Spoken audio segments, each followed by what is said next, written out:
Agora são 8 horas e mais 21 minutos em Manaus. Esse é o primeiro programa de 2020 aqui da sua Rádio Diário, do D24am.com também. E nós estamos conversando com especialistas sobre vários assuntos. Aliás, o mercado de jogos eletrônicos cresce a cada ano, não é? Segundo dados da pesquisa Game Brasil, a PGB, cerca de 66,3% dos brasileiros jogam algum tipo de game, seja pelo celular, PC ou console. Por esse motivo, fica evidente o interesse de empresários em investir nesse setor. Aqui no Amazonas, a realidade não é diferente, pois o mercado de games está cada vez mais presente e ganhando novas empresas também.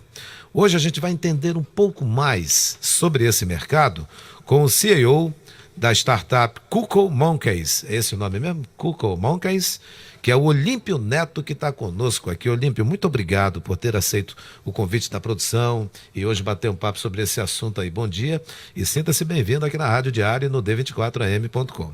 Bom dia a todos, obrigado pelo convite.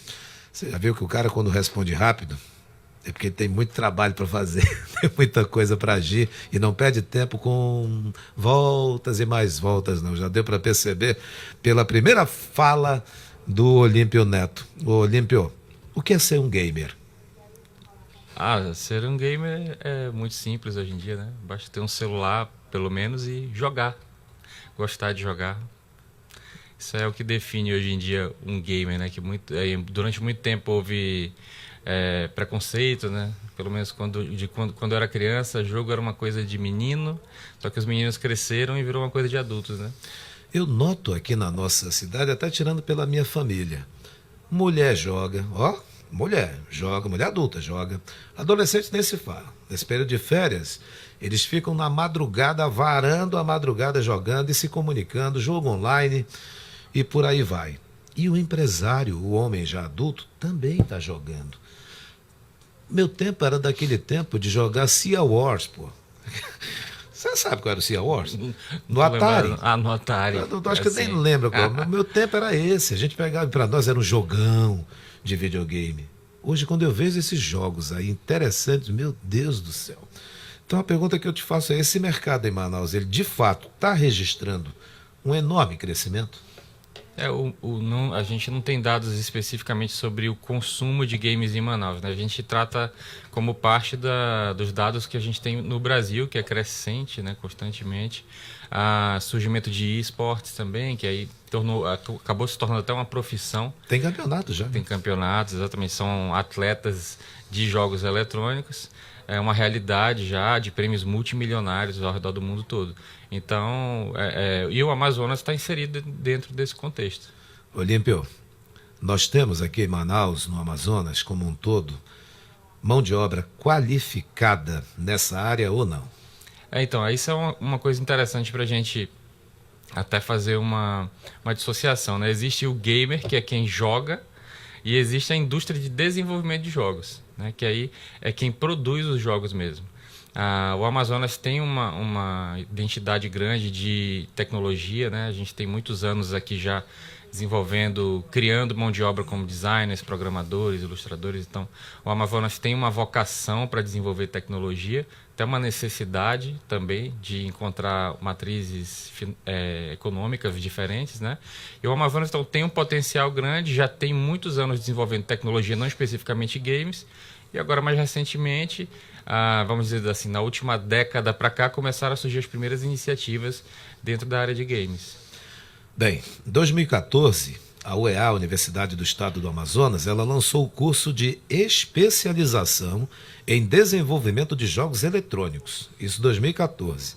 Qual a importância que você vê quando a academia entra literalmente no jogo, na tua avaliação? Sim, nós tivemos um evento no ano passado, conhecido também como mês passado, ali na Fundação Paulo Feitosa, no NDT, a gente produziu um evento chamado Amazon Game Zone. E a gente reuniu vários players dessa indústria, inclusive o Dr. Jucimar da UEA estava lá, e a gente produziu um debate ali sobre a indústria de games, caminhos para a gente melhorar a nossa indústria, crescer a indústria aqui no Amazonas. a academia é fundamental, né? Se você não tem a formação de mão de obra, você não vai conseguir construir as empresas, né? Sem a mão de obra não vai ter jogos feitos aqui no Amazonas. Então é importante o que a UEA fez, né? É fundamental. Fundamental. E na startup que você é o CIO, CIO, gente, são 3 letrinhas, o C, o E e o O, que são significados de Chief, ou chefe, né? Executive Officer. É o grande cara executivo da empresa lá, o Chief Executive Officer. E lá na Cuco Monkeys, da qual você é o CEO, como é que vocês desenvolvem jogos por lá? De que maneira? Vocês pensam na temática amazônica ou não, a gente está aqui, mas não embarca muito nisso? Como é que é isso? Bom, a gente está inserido hoje dentro do Programa Prioritário de Economia Digital, né, que é fruto exatamente dessa parceria entre o INDT e a FPF. Então a gente está dentro desse contexto, um apoio de 2 empresas tradicionais dentro da tecnologia aqui no Amazonas, propiciando o surgimento desse estúdio de games lá. E esse projeto que nós estamos desenvolvendo é um jogo de Xbox que a gente vai lançar, tem apoio da Microsoft, né? E a gente hoje tem uma equipe multidisciplinar lá, tem desenvolvedores, ilustradores, roteiristas. Essa equipe tem liberdade para de fato criar? Sim, a gente, até respondendo um pouquinho da tua pergunta sobre ser temas amazônicos, né? Nós fazemos jogos no Amazonas, somos daqui, mas a gente não necessariamente tem como uma regra contar uma história amazônica. A nossa identificação é totalmente amazônica, mas a história tem que ser global, pensando no consumidor global, para a gente acabar não criando um produto que não tem saída lá fora, né? Pois é. Olha, quando a gente vê esses jogos aí, até tem o Monkeys mesmo, né? Tem um joguinho assim, a gente fica imaginando, pô, será que os caras podem criar alguma coisa assim na grande luta entre o Jurupari, o espírito do mal, coisas assim? Por isso que eu perguntei se vocês viajam um pouco nisso ou tendem a gente não pode fazer uma coisa muito local, né?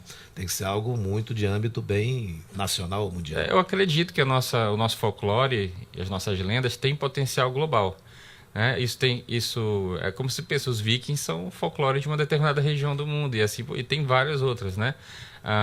Não é que eu seja contra. Especificamente, esse nosso produto não conta uma história amazônica, embora tenha muito a ver com natureza, com preservação, que são temas amazônicos. Então a gente está extremamente ligado ao assunto, mas não necessariamente um desenvolvedor no Amazonas precisa contar histórias do folclore amazônico. Tem que analisar comercialmente, é uma questão empreendedora também. Você joga desde que idade? Acho que desde 5 anos. Levou muita bronca da mãe, do pai? De novo aí? Teve uma época que levei bastante bronca, normal, né? Faz parte. Hoje você vive disso? Sim, a gente vive disso. E o que teus pais dizem hoje? Acham ótimo, né? Jogam também? Não, meus pais não jogam baralho. Baralho.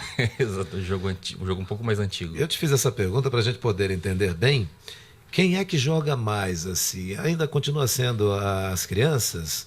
Ou a mulher adulta, o homem adulto, o empresário ou não, ele voltou para o mundo do game e está ganhando mais espaço? Acho que a grande diferença é essa, né? Os jogos digitais hoje, especialmente com o celular, todo mundo agora pode jogar, né? Então você realmente popularizou, você tem pessoas de idade, já na terceira idade, jogando ainda numa fila, em algum lugar. Então o celular permitiu o crescimento dos jogos casuais. Então você não precisa mais ser um jogador, um hardcore gamer, como a gente costuma dizer, que joga ali 3, 4, 5 horas por dia. Você pode jogar na fila do banco.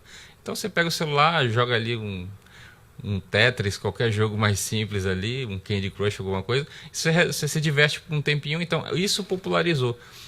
E a minha geração chegou também, né? Então a nossa geração chegou. Tem mais um questionamento. Há muitos pais que costumam proibir, no mundo de hoje mesmo, que seus filhos fiquem jogando porque eles consideram jogos violentos e acham que podem contribuir para que o filho possa fazer alguma coisa mais complicada, bem mais complicado, sair por aí matando alguém, por exemplo. Você concorda com isso?